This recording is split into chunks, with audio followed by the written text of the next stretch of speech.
Halo guys, kembali bersama gue aja si netizen yang suka ngebahas bola.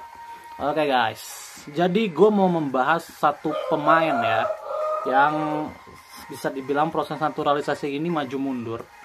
Sejak dia diisukan ini kan, Pamenpora itu sempat menyatakan iya ingin mencoba menaturalisasi pemain ini, tapi ada yang bilang juga kalau dia ini belum terbukti eligible. Jadi prosesnya ini masih maju mundur, dan memang secara kemajuan memang belum bisa dipastikan sama PSSI kalau proses naturalisasi dari pemain ini sudah ada kemajuan.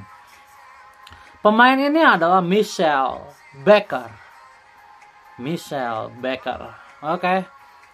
Jadi ada satu hal yang membuat gue kaget. Ternyata Michel Baker ini gue nggak sadar ya. Ternyata pernah menjadi kandidat Golden Boy di tahun 2020. Golden Boy itu apa? Golden Boy itu adalah kandidat pemain terbaik. Kandidat pemain muda terbaik. Bukan pemain terbaik ya, pemain muda terbaik. Dan waktu itu kalau di tahun 2020 berarti usianya waktu itu 20 tahun. 20 tahun, dan ini which is good, sangat good ya. Kalau Indonesia mendapatkan pemain ini, itu luar biasa. Dan gue harap PSSI bekerja keras untuk mendapatkan pemain ini karena sangat berguna. Kemudian ada yang bikin gue kaget ya dari Michel Baker ini. Gue kan jarang ngikutin pertandingannya dia ya, dan gue cuma taunya dulu di Atalanta dia tuh main sebagai bek kiri. Kemudian dia juga kadang main jadi sayap kiri, kadang juga main sebagai DMF atau gelandang bertahan. Tapi di pertandingan tadi malam menghadapi Liverpool, Michel Baker ini bermain kan untuk Lille sekarang. Dia bermain melawan Liverpool. Michel Baker ini ditaruh di sayap kanan, menyerang. Dan penampilannya cukup baik di sayap kanan sebelum diganti di menit 60-an tadi. Bermainnya cukup baik, bisa mengikuti tempo pertandingan. Dan ini membuat gue lumayan kaget. Ternyata pemain ini sangat versatile, bisa ditaruh di mana aja. Which is ini sangat good ya. Untuk kalau timnas Indonesia bisa mendapatkan pemain ini. Kenapa? Karena kita sangat kekurangan sayap kanan. Kita tahu ya kalau bicara sayap kanan kan stoknya nggak ada. Mungkin kalau ada pemain yang mendekati di level sayap kanan itu Eliano Reinders. Ataupun Witan juga bisa ditaruh di situ. Tapi kan levelnya ya I'm so sorry, Witan pun levelnya belum cukup untuk bersaing di Asia. Ataupun mungkin Egy. Jadi kalau misal Baker datang, dan gue kan sebenarnya berharapnya Emiliano Jonathan ya, karena Emiliano Jonathan ini sayap kanan murni ya, sayap kanannya murni gitu. Jadi Emiliano Jonathan pasti bisa jauh lebih fluent mainnya dibanding pemain-pemain yang tidak fluent di sayap kanan tapi dipaksakan jadi sayap kanan, pasti begitu kan. Tapi kalau Michel Baker bisa bermain di situ ya apa salahnya? Kenapa? Karena kualitas Michel Baker ini bisa dibilang dia ini bisa dibilang pemain grade A di Eropa. Apalagi dia pernah jadi nominasi Golden Boy. Artinya pemain ini kan bukan pemain kaleng-kaleng gitu. Meskipun Michel Baker belum pernah dipanggil timnas Belanda. Jadi ya gue rasa PSSI harus bekerja keras mendapatkan pemain ini. Kenapa? Karena pemain ini akan sangat berguna. Kalau ada kekosongan level, ibaratnya mungkin di sayap kanan levelnya belum cukup untuk bersaing di Asia, Michel Baker bisa ditaruh di situ. Jadi ini sangat win-win solution untuk mengatasi ketimpangan balance yang selama ini dirasakan timnas Indonesia. Kenapa? Karena ya I'm so sorry, timnas Indonesia ini belum balance untuk gua. Di belakang luar biasa, di tengahnya cuma punya Tom Haye, di depannya cuma punya Orat Mangun, jadi tidak balance gitu levelnya. Dan nanti dengan datangnya Jairo kan tengah jadi balance. Kemudian di depan kan Ole Romani juga datang, depannya juga jadi lumayan balance, tinggal di sayap kanannya aja. Makanya gue harap Emiliano Jonathan sedatang. Kenapa? Supaya balance semuanya. Depan balance, tengah balance, belakang balance. Kiper juga kan udah bagus.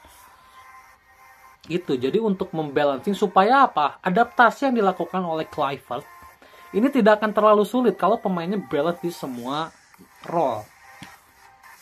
Kalau pemainnya sudah compete di semua role. Ini tinggal bongkar pasang aja. Kalau misalkan pemain udah compete semua. Jadi itu makanya kenapa gue lebih menginginkan di video sebelumnya gue lebih menginginkan Emiliano Jonathans dibanding Michel Baker. Kenapa? Karena belakang ini sudah sangat bisa bersaing. Michel Baker pemain belakang, tapi kalau Michel Baker bisa ditaruh di sayap kanan, ya gue juga pasti berharap Michel Baker datang. Michel Baker datang dan ditaruh di sayap kanan. Ini akan sangat good for good. Oleh Romani, Michel Baker, Ragnar Oratmang. Ini akan sangat trio akan sangat luar biasa ya. Kemudian kalau bicara perkembangan dari Ole Romani, gue tuh sebenarnya lumayan khawatir ya dengan Ole Romani ini. Kenapa? Karena udah beberapa bulan Ole Romani ini tidak bermain. Di Oxford pun dia belum mendapatkan jam terbang sama sekali.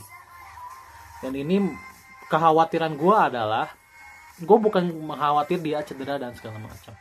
Tapi pemain itu punya yang namanya match sharpness.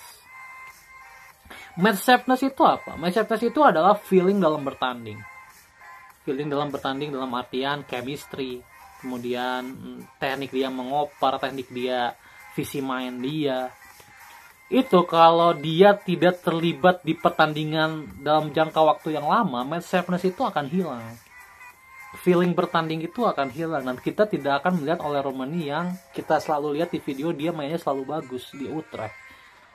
Kalau match sharpness dia kurang, dia nggak akan jadi Ole Romani yang seperti di video. Jadi gue sangat khawatir sebenarnya dengan Ole Romani ini, karena di Utrecht kan dia sebulan terakhir tidak main di Utrecht, kemudian di Oxford juga dia kan udah sebulan di Oxford pun dia belum main. Ya dia udah hampir sebulan lah di Oxford pun dia belum main. Jadi gue cukup mengkhawatirkan kondisi Ole Romani. Kenapa? Karena Ole Romani ini nggak ada penggantinya. Lo mau berharap sama Sananta, sama Dimas Derajat, I'm so sorry, mereka belum level Asia. Sananta dan Dimas Derajat, Toki Caraka apalagi gitu ya. Di AFF aja dia keteteran, nggak bisa bersaing gitu, apalagi di Asia. Jadi ya mungkin kalau nggak ada ya paling mengandalkan lagi Rafael Strike. Tapi ya Rafael Strike bukan striker. Dan kita tahu Rafael Strike bukan striker. Dia ini pemain sayap yang dipaksakan jadi striker. Kelihatan memang cara dia untuk taruhlah selalu yang dilakukan striker lah, seperti bola rebound segala macam itu dia hampir nggak pernah ada di situ. Lawan Jepang itu Kevin Dix, kalau Rafael Strike punya insting striker dia udah ada di depan itu menyambut umpan Kevin Dix. Tapi strike kan telat ya. Jadi memang dia bukan striker, instingnya pun bukan striker. Instingnya tuh adalah dia pemain yang suka dribbling. Dan instingnya pun dia bukan pemain false nine juga. Karena kalau dia, ibaratnya kalau bicara role false nine, dia tuh ya sering hilang posisi gitu. Jadi memang dia bukan pemain false nine juga. Jadi ya untuk role striker ini masih missing ya. Masih missing. Ibaratnya strike ini memang lebih cocok main di sayap untuk gue dibanding main di tengah. Jadi gue harap Ole Romani ini sebelum bulan Maret itu sudah bermain beberapa game untuk mengembalikan match sharpness-nya atau feeling bermainnya. Supaya apa? Ketika nanti digunakan oleh Patrick Kluivert di bulan Maret sudah nggak kaku mainnya. Jadi nggak perlu adaptasi yang lama-lama. Karena kalau match sharpness ini tidak 100% hilang, adaptasi di pertandingan itu akan sangat lama. Dan itu yang terjadi dengan Hilgers di awal-awal. Gitu, itu karena match sharpness dia agak hilang. Kayak gitu. Eliano juga kelihatan kan di awal-awal dia di timnas, karena dia jarang bermain di Zwolle, match sharpness dia hilang. Jadi dia masih agak kaku mainnya.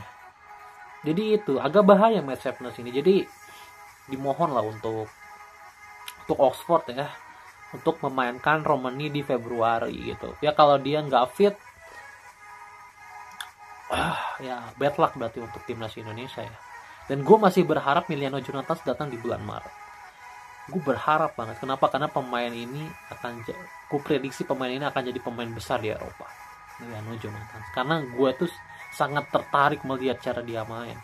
Meskipun kemarin waktu di Utrecht ya, dia kan main jadi starter dan main 68 menit kan.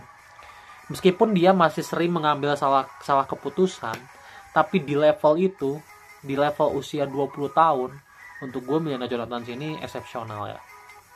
Untuk level Asia udah sangat bisa bersaing pemain ini. Jadi ayo PSSI bekerja lebih keras, Miliano Jonathan request gue ya.